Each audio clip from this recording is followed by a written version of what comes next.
সুন্দরবনের মতো দেখতে জায়গাটি, কিন্তু কোথায়? হ্যাঁ, আপনাদের সামনে আজকে আমরা সুন্দরবনের মতোই প্রায় কিছুটা দেখতে এই জায়গাটি কোথায় এবং কিভাবে যাবেন সেটা তুলে ধরবো। এই জায়গাটা দেখতে কিন্তু একদম সুন্দরবনের মতো। তো প্রথম দেখে মনে হবে সুন্দরবন, বাট এইটা কিন্তু সুন্দরবন না। হ্যাঁ, তো দেখো পেছনে জায়গাটা আমরা কেন সুন্দরবনের মতো বলছি, ঠিক ম্যানগ্রোভ বনাঞ্চলের যেরকম বনের পেছনে বনের সামনেটা থাকে ঠিক ওই রকমই না?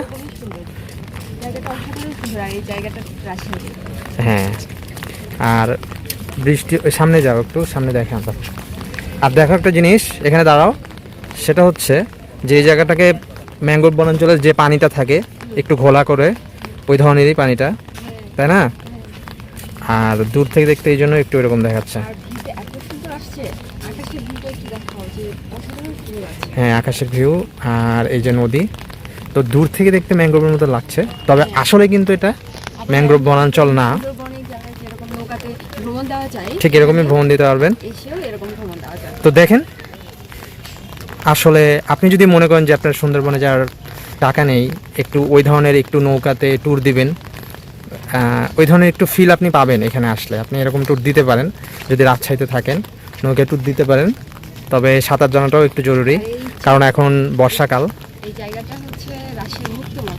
হ্যাঁ, রাজশাহীর মুক্ত মঞ্চ, এই যে দেখিয়ে দিই,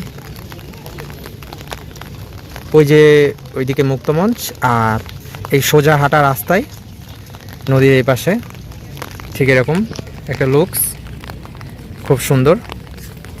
এই যে নৌকা ভাড়া নিয়ে যেতে পারবেন, অনেক এখানে ফুড রয়েছে, স্ট্রিট ফুড বলা যায় এগুলো তো স্ট্রিট ফুডই, তাই না? আচ্ছা আচ্ছা, তো এখানে থেকে দেখতেই পাচ্ছেন যে নৌকায় চড়ে বিভিন্ন যাত্রীরা, মানে যারা ট্যুরিস্ট বা এখানে যারা বেড়াতে আসছে তারা ঘুরে বেড়াচ্ছে। তো এখানে থেকে নৌকায় করে আপনারা 20 টাকা, 30 টাকা, 50 টাকা এই ধরনের মোটামুটি ভাড়ায় নদীর আশেপাশে ঘুরতে পারবেন, রাজশাহীর পদ্মা নদীর আশেপাশে। আর এই জায়গাটা কিন্তু আসলে অনেক সুন্দর এবং মনোরম। তো এটা হচ্ছে রাজশাহীর মুক্তমঞ্চ এলাকা। তো আপনাকে যেটা করতে হবে, রাজশাহীর বাজার থেকে আপনি যদি রিকশায় আসেন, তাহলে বাজার থেকে মুক্তমঞ্চ পড়লেই রিকশাওয়ালা আপনাকে এখানে এসে নামিয়ে দিবে মুক্তমঞ্চে। ভাড়া নিবে 20 থেকে 30 টাকা। আর রাজশাহীর তালামারি বাস স্ট্যান্ড থেকে মুক্তমঞ্চে আসতে আপনার সময় লাগবে প্রায় 15 মিনিটের মতো, আর বাজার থেকে আসতে সময় লাগবে 5 থেকে 10 মিনিটের মতো। যারা রাজশাহী শহরে এসে একটু প্রাকৃতিক জায়গা দেখতে চান বা খুঁজছেন, তারা এই জায়গাতে আসতে পারেন। তবে একটা কথা বলে রাখা ভালো যে এটা বর্ষাকাল, সেজন্য নদীতে পর্যাপ্ত পরিমাণে পানি রয়েছে, যার ফলে এই জায়গাটার সৌন্দর্য একটু বেশি বৃদ্ধি পেয়েছে। আর যার ফলে আপনি নদীতে নৌকায় এই জায়গাটা একটু ট্যুর দিতে পারবেন। তো যারা পানি পছন্দ করেন, পানিতে নৌকায় ঘুরতে পছন্দ করেন, তারা রাজশাহীর এই জায়গাটাতে আসতে পারেন, বিশেষ করে বর্ষাকালে। আর এই জায়গায় আসলে আপনার স্ট্রিট ফুড বা খাবারের কোনো অভাব হবে না। এখানে বিভিন্ন ধরনের চটপটি, ফুচকা, পানিপুরি, ঝালমুড়ি, ড্রিঙ্কস, আইসক্রিম, আপনি সব ধরনের দোকানই পাবেন। আর দেখতেই পাচ্ছেন যে যারা ঘুরতে এসেছে এখানে, তারা এই ব্যাপারটা অনেক আনন্দের সাথেই নিয়েছে।